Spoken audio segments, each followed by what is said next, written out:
জানাচ্ছি আজকে আমাদের মতো ভুক্তভোগী গ্রাহকদের এই মানববন্ধনকে যেই স্বনামধন্য মিডিয়াগুলো কভারেজ করতে আসছেন তাদের প্রতি ধন্যবাদ এবং কৃতজ্ঞতায় প্রথমে আপনারা জানেন যে যখন 2019-এর শেষ দিকে 20-এর প্রথম দিক দিয়ে বাংলাদেশে করোনা নামক একটি মহামারী আক্রান্ত হয় তখন বাংলার লক্ষ লক্ষ মানুষ চাকরি হারায় এবং হতাশ হয়ে পড়ে।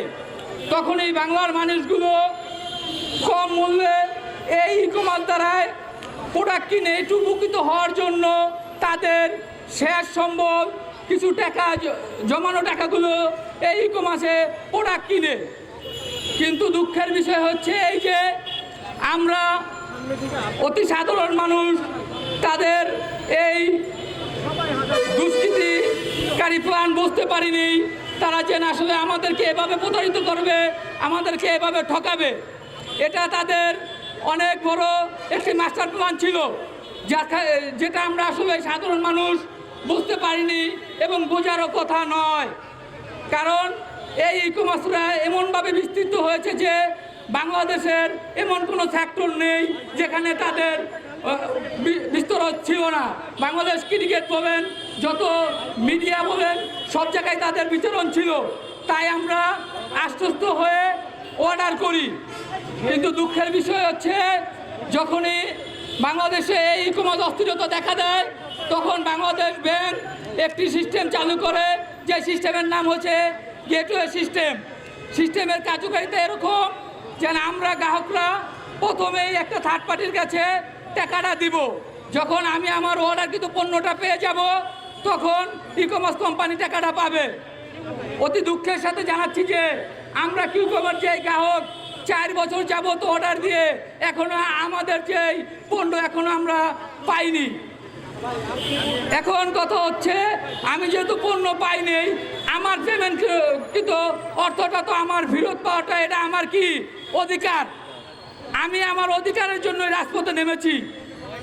কিন্তু আমরা আশঙ্কা করছি রিপন মেয়ে নামে বেনামে তার আত্মীয় স্বজন দিয়ে বিভিন্ন রকমের 15%, 30%, 40% কমিশনে এই এসকো সিস্টেমের টাকাগুলো ছাড়করণ করে তিনি তার পকেট ভারী করছেন। এবং আমরা এরকমও গুঞ্জন শুনেছি এই এসকো সিস্টেমের টাকাগুলো যখনই শেষ হয়ে যাবে তখন তিনি দেশ ছাড়া হয়ে যাবেন এবং আমরা ভুক্তভোগীরা রাস্তায় এভাবেই আন্দোলন করে যাব, কোনো ফল আসবে না। তাই আমরা বলতে চাই এসকো সিস্টেমে যে 127 কোটি টাকা আছে এই টাকা কোনো ই-কমার্সের না, এই টাকা আমাদের ভুক্তভোগীর। এই ভুক্তভোগীর টাকাটা আমরা ফেরত চাই। রিপন মেয়ে যেন আর 900 করতে না পারে, আপনাদের মিডিয়ার মাধ্যমে আমরা এই ভুক্তভোগীর টাকাগুলো ফেরত চাই সঠিক মাধ্যমে। আমরা যে মাধ্যমে পেমেন্ট করছি সেই মাধ্যমেই ফেরত চাই। সকলকে আবারও ধন্যবাদ জানিয়ে কোটি টাকার পণ্য যেটা ছিল ওর ইয়েতে ওটা বিক্রি করে ও টাকা খেয়ে ফেলছে, ওটাও বল ওর ওয়ারহাউস 100 কোটি টাকা। জি, আমার এক ভাই আরেকটি কথা মনে করিয়ে দিয়েছে। আপনারা জানেন ই-কমার্সে যখন অস্থিরতা তৈরি হয় তখন ওর বিরুদ্ধে রিপন মিয়ার বিরুদ্ধে অনেক মামলা হয়। এই ফৌজদারি মামলায় রিপন মিয়া যখন গ্রেপ্তার হয় তখন ওর ওয়ার হাউসে 100 কোটি টাকার পণ্য ছিল, এটি রিপন মিয়ার স্টেটমেন্ট। কিন্তু দুঃখের বিষয় হচ্ছে রিপন মিয়া যখন মুক্তি পায় এই 100 কোটি টাকার পণ্য সে বিক্রি করে পুরো টাকাটা সে আত্মসাৎ করেছে। আসলে এই টাকাটা তো তার নয়, এই টাকাটা আমাদের ভুক্তভোগী গ্রাহকের।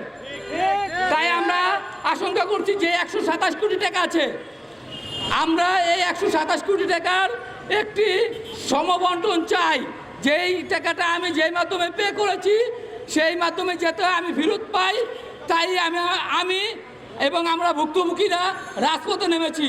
আমার পূর্ববর্তী বক্তারা বলে গেছে যে এই রাজপথে নামাতে অনেকেরই চুলকানি শুরু হয়ে গেছে। আপনারা জানেন রিপন মিয়ার বেতনভুক্ত কিছু কর্মচারী আছে, তারা বিভিন্ন মাধ্যমে এই ভুক্তভোগীদেরকে হুমকি দিচ্ছে। আমরা স্পষ্ট ভাষা বলতে চাই, কারো রক্তচক্ষুকে ভয় পাওয়ার সময় আর নাই। আমরা কারো রক্তচক্ষুকে আর ভয় পাই না। আমরা আমাদের যৌক্তিক দাবি, আমাদের যৌক্তিক যেই টাকাটা পাবো এই টাকাটা মন্ত্রণালয় আমাদেরকে ফেরত দিয়ে দিবে এখানে যাতে রিপন নিয়ে কোনো হস্তক্ষেপ না করে এই টাকাটা মেরে দিতে না পারে, এটা আমরা আবারও আপনাদের মিডিয়ার সামনে বাংলাদেশের ঊর্ধ্বতন কর্মকর্তা, বাণিজ্য মন্ত্রণালয় সহ সবাইকে জানানোর জন্যই রাজপথে নামা। সবাইকে অসংখ্য ধন্যবাদ। আসসালামু আলাইকুম রহমতুল্লাহি ওয়া বারাকাতুহু।